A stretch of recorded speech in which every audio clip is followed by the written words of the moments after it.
Cool. Cool. All right. So I'm sitting in with John Brewster. Heck yeah. We made it. And this is Holly with Holly's Beach Club on Our Generation Radio for ourgenerationradio.com. Woo! All right. And so I got a few questions for you. You ready? I'm ready for it. I'm All so right. ready for it. All right. So, where are you from? Well, first I want to say thank you because I've never done an interview like this, so that is cool. I'm originally from Hilton Head. I have some family from Boston and Massachusetts and also Ohio, but I grew up mostly on Hilton Head where we're currently putting on this show. Fun fact, I'm from Hilton Head too. Yeah? Yeah. Wait, how old are you? 33. I'm 27. Uh-huh. So we would have been similar circles, but not too far off. And I just almost very nearly went to school here. Prep? My dad actually got a job at DHEC in Port Royal at the time, so we moved. But I would have gone here. It's a good spot. Yeah. And I know this is like totally your interview, but just thought I'd, We're just jamming. yeah, just It's fun. relating. It's cool. Yeah. All right. So, how'd you get interested in performing? Interested in performing. I'd say my grandma gave me a guitar my sophomore year of high school. I was really big into sports, and I was staying with my grandparents over the summer. And my grandma Tata tonight, who was here at the show, she brought in my grandfather's classical guitar and just like brought it into my room one night after a game, or maybe I was off for the night or something. She's like, "Hey, you should learn how to play this. Like, write a song and like see what you can do." I like that. And I was going through a breakup at the time, so I didn't realize that breakups and guitars sometimes go well together. And so I wrote like my first breakup song, which I never record it, but it's this like little finger picking thing called Bittersweet. And I wrote my first song and then just kind of got hooked. That's how it'll always be. Just a little, I love little that. song. Yeah. So yeah, sophomore year of high school is really when I started like starting down that path more. Very cool. I get bread vibes off that one. Yeah, Yeah. love bread. Bread's good. I love it. All right. So, the first song you ever wrote was Every Time I Chose It, and that's a pretty strong title. Yes. What's the story? Yeah. So I was in a band for a few years. I dropped out of college, got a van with the guys who we play the show here tonight, and after that whole journey, we like toured for a year or two window of just heavily touring and putting out music, and we had some pretty good exposure going and like had some relative success, and ended up going different directions of just like we hit a rock bottom essentially of not knowing what everyone wanted because we were young and just putting ourselves out there, and we grew up so fast by being on the road that ended up just like not really working out because we just wanted different things, and it shifted. And we're like, okay, well, we'll let that chapter just be awesome and let that be. And then I moved back in with my parents' house and wrote this first song, which was actually inspired by a Casey Musgrave song, Slow Burn, which is like this slower song, like born in a hurry, always late, haven't been early since 88. Yeah, that one. And then I was getting ready to play a show, and I kind of wanted a song that kind of sounded vaguely like that. And then Every Time I Chose It came about. And the title is supposed to be a reminder to myself that everywhere I go, in my heart I know, everything I focus on, everything grows when I put attention on it. So if I pay attention to what's good, I'll find more things that are good. If I pay attention to what's bad, I'll find more things that are bad. And there's pros and cons to both of those things, but it's just kind of like a reminder that whatever I focus on grows. I like that. You know, and off that sort of thing, I get like Harry Chapin vibes off of you too. Like, have you ever seen the final concert he did? It's on YouTube. Just like the way you tell stories, I felt like I saw like, it sounds really weird, but I felt like I saw like his ghost coming through you in a good way. Wow, That's awesome. Yeah, so just wanted to throw that out there because I was just, you know, when I was in the audience, I was like, wow, that's powerful. I believe in reincarnation. We'll see what. We'll see. I could be wrong. You should totally check that out on YouTube. Somebody had the courtesy to put it up, so you should check it out. Harry Chapin final concert. YouTube. All right, let's see. All right, so let's talk about 42 Degrees. Yeah. Where did that inspiration come from? Yeah. So 42 has been my lucky number for a number of years, and I would just see it in more and more places for, like, it became a synchronicity, which I freaking love synchronicities. Like, it's just reminders to me. They're like reminders from the universe that I'm on the right track or something interesting's happening when I catch the number 42 here or there. And so over the years, I was catching the number 42 more and more. And when I was getting ready to put out my first album, it was an appetizer. I'd never put out an album before, so I put all this time in for over the course of a year to work on an album and make it as good as I could and then release it. And it was kind of my debut appetizer to the world. And when I was trying to figure out the album title, I was researching rainbows because rainbows was a big theme for the album. And the reason for rainbow is because I love the idea of how rainbows can represent contrast, that we wouldn't know the color red unless you could compare it to the color orange or compare it to the color purple. And that variety is actually something that we need to have an experience. Oh, yeah. And if everything was the same color or if everything was the same, then we wouldn't have an experience, we wouldn't have life. Right. So I love the phrase appreciate the contrast, because even though it can be really annoying and frustrating and challenging to be human, it's like, well, there's a reason why there's variety and challenge, because that's life. I love that.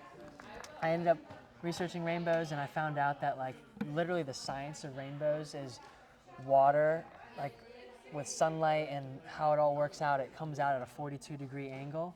And I just, like, lost it, because with 42 being my lucky number, I was like, oh, rainbows, 42 degrees, 42, okay, cool, I'll call it 42 degrees, and that feels right. I like that. That's so cool. And then, of course, with Rainbow Life, I found Yeah. that to be a very inspirational song. In fact, I get super giddy every time I play it on my show. What's the inspiration behind that one? So that song was inspired by a short film, actually. There's this film called Alike on YouTube, and it won a bunch of awards like a few years back. It's an animation short film, Okay. and it's all about this little kid that is going into like the school environment, and their parent is going off to the work environment, and they both keep getting like more gray because they're in circles of friends and people that are like kind of dragging them down. And when they, towards the end of the film, it's not really a spoiler, they kind of just like refine their color. And I wrote a song, I was trying to write a song that would be like the credit music for that film, to be like a celebratory ending, like, oh, like, you know, don't let the world drag you down with all these grayness and darkness, like, try and keep going and try to shine your light and allow yourself to shine. So yeah, I wrote like credit music, and it turned into this happy song called Rainbow Life. I love it. It's one of my favorites to play, actually. Hey, thank you for playing it. Oh, It's yeah. really nice of you. Absolutely. Like I said, Makes it's me happy. one of my favorites. Like, I get super chill and charged every time I play it, really. And I know, like, I've seen a lot of different inspirations from, like, you through the things that I've seen, but what are some of your personal inspirations? Ooh. I feel like people are my inspirations, and they change from time to time. Like, one thing I like to do is I often write down 3 people every day that I'm inspired by. I wouldn't say I'm a particularly religious person, but today I was trying to keep Jesus in mind, Nice. like just him as a person, who from all the stories we've heard, from all the things in the world, seems like a pretty inspiring guy. Done some inspiring things. I know Joan Osborne had something to say about it. Yeah, Yeah. yeah. Well, you know. And then it could be other things too, like my dad, my sister, my friend, and just, I think it changes, but usually it's people. I love that you brought your family up on stage tonight. That's so cool when you can share it. and they, it's like give to get, and I love it. It's just universal. Yeah.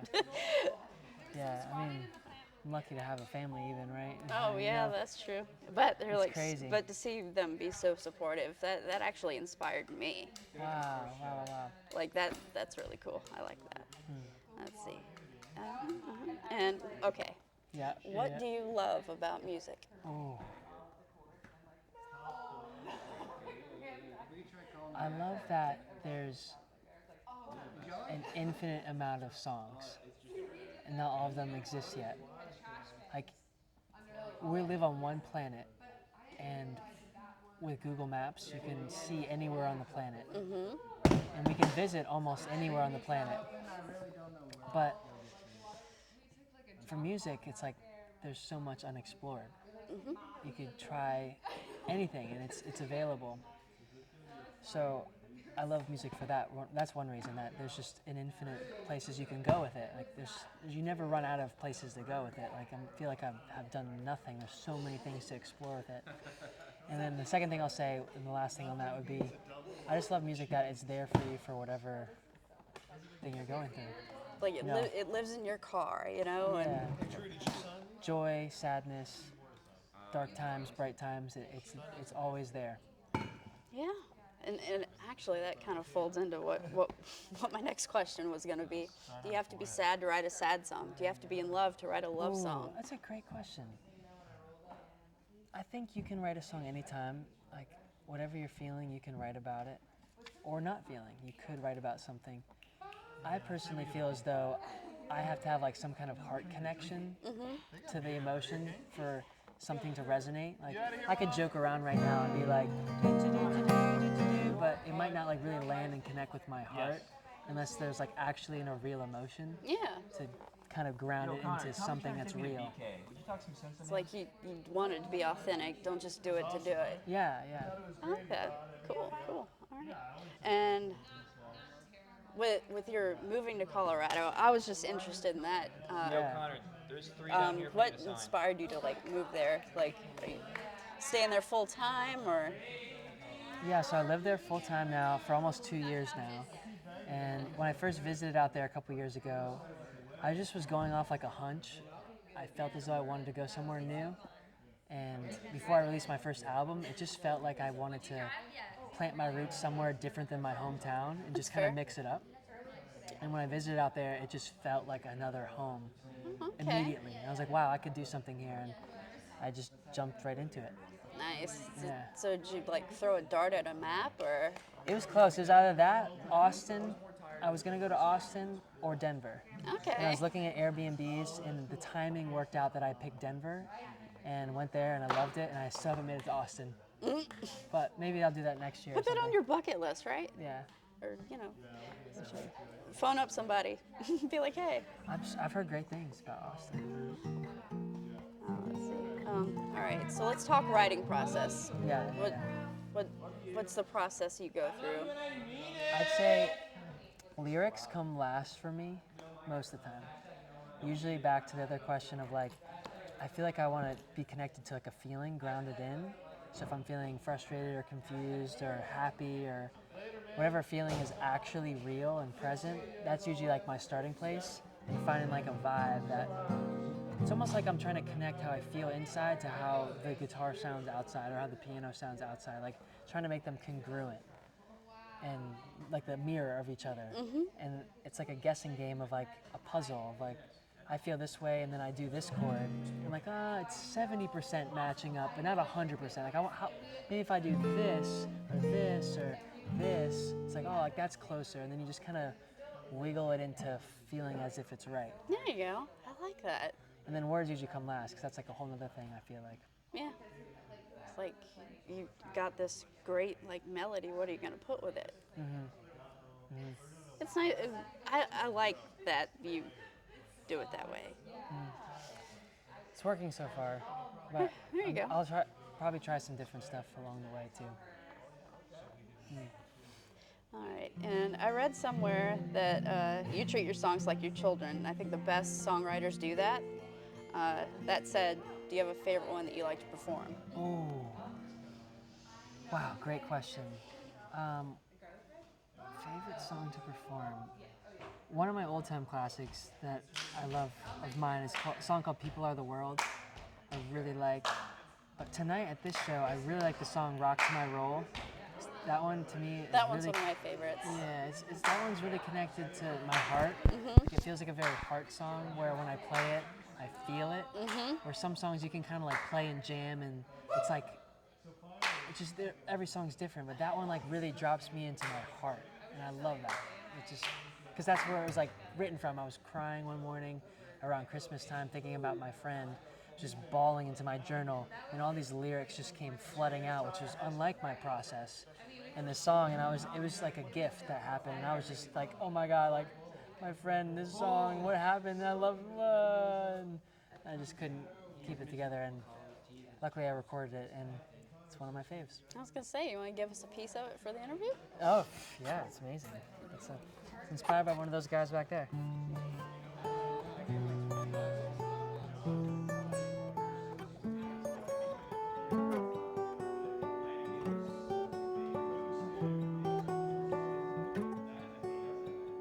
When I'm worried, you listen.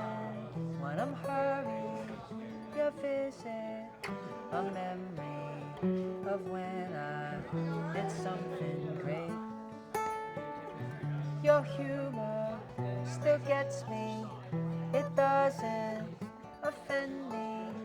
Remind me of what I need if I forget. You see me through my greatest days and darkest moments. My love's to you, my old friend. Oh, and may we rock and roll to the end. Man, I love that song. I really, Thank you. really do. Yeah. And I love your grounded energy in your songs. And where do you draw your strength from? That's powerful. What a great question. It's the music, man. Yeah, music is kind of like my shield in a way, in some way. Like, it kind of gives me some courage because it's not. I feel as though the music. I feel very attached and close to the music, but I know it's not like really me. It's a very close representation of me. But I almost feel like I'm delivering it, or I'm like finding it, and just only I, just like every other songwriter or creative out there, I feel like every unique person has only what they can bring through. And for whatever reason, like these are the type of songs that I have access to, and everyone else has different access to different things. And so I think it's just like my opportunity, my responsibility, my yeah, to let those things come through and try to get out of the way. Awesome. And then, okay, here's a fun one. Yeah, Where do you think your dream venue would be? Red Rocks. Ah, who would you want to play with? I feel like a cool full circle moment would be either, I don't know if any of these artists would play there, but Jason Mraz, Ed Sheeran, Coldplay, Trevor Hall. Ooh. Living or Dead, John Denver. Right? Now, that would be a really cool thing if we could just bring John Denver back for like one night. Right. And then like have everybody you just named playing with you up here. That'd be awesome. That's like the heavenly dream right there, I think. I'd go to the show. There you go. I'd be there. Well, yeah, you'd be the one playing in it though. That's the thing. That's what I was thinking.